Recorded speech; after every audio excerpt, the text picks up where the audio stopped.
Some players dominate for a decade, others, they only need one season to make NBA history. They showed flashes of greatness, put up crazy numbers, made headlines, and then they disappeared.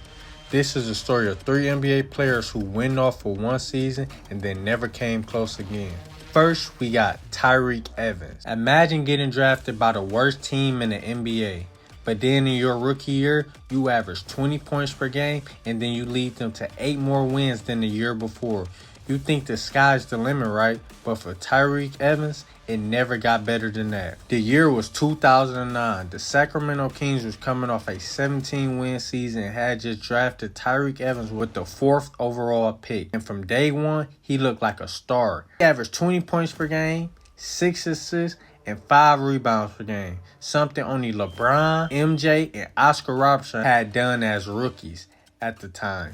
He had the ball in his hands, created his own shots, blew past defenders, and looked like Sacramento's future. He won Rookie of the Year over Steph Curry and James Harden. Let that sink in. Tyreke Evans beat out 2 future MVPs, but then things got weird. In year 2, his scoring dropped. His efficiency dropped. Injuries started piling up. Plantar fasciitis in his knee soreness, ankle problems. His jumper was never really developed, and defenses started sitting on his drive. The Kings brought in new guards, new coaches, new systems, and Tyreke was never the same. By year 4, he was a role player. He bounced around to the Pelicans, Grizzlies, and Pacers and had a brief comeback season in 2018 where he averaged 19 points, but it wasn't sustainable. Then in 2019, the real fall happens. Tyreke Evans was banned from the NBA for violating the league's anti-drug program and had a 2-year ban. Not weed, not PEDs, but something serious, and the league never said exactly what. He applied for reinstatement in 2021, but hasn't played in the league since. Tyreke Evans went from being the guy who looked better than Steph Curry in year 1 to being out the NBA completely in less than a decade. It's a reminder that in the NBA, talent alone isn't enough. You need health, development, and sometimes luck to get to where you want. Next, we have Dana Burrows. You probably don't think of Dana Burrows when you talk about NBA All-Stars.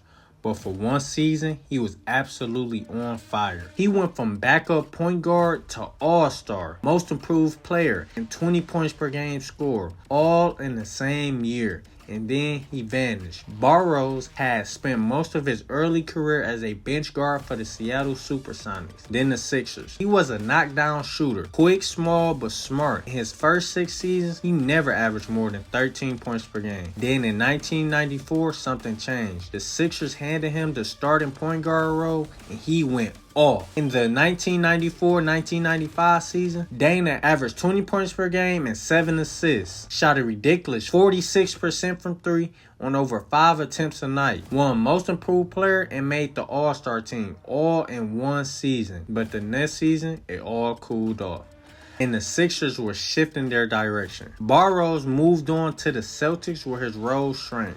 In Boston, he became more of a spot-up shooter and veteran presence, never averaging more than 13 points per game again. Injuries piled up and his explosiveness did, and just like that, his All-Star season became a distant memory. But that one season, it still stands as one of the greatest out-of-nowhere breakout years in NBA history. Burrows proved that sometimes all you need is the right system, the right opportunity, and the green light. He was a 1-year flamethrower that no one saw coming, and this is how he solidified himself as one of the greatest one-season wonders we have ever seen. Next, Jerome James. Jerome James turned into a premier NBA big for 2 weeks, dropping double-digit points, 4 straight double-doubles, and locking up on defense. Then he got a big contract and he was never heard from again. Here's how it all went down. Jerome James was a mediocre NBA center at best. Across his career, he averaged just 4 points, 3 rebounds, 12 minutes per game. He played for the Sacramento Kings, the Supersonics, and the Knicks.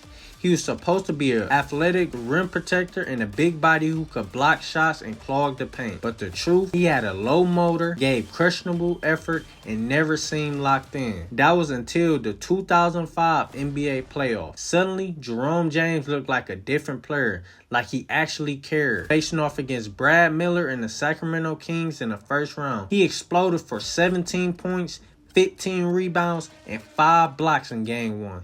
He followed it up with a 22-point, 9-rebound game in Game 4. 4 straight double-digit scoring games, 4 double-doubles, 12 points, 6 rebounds, and almost 2 blocks in this series from the field. People were shocked. Analysts started asking, is Jerome James finally putting it together?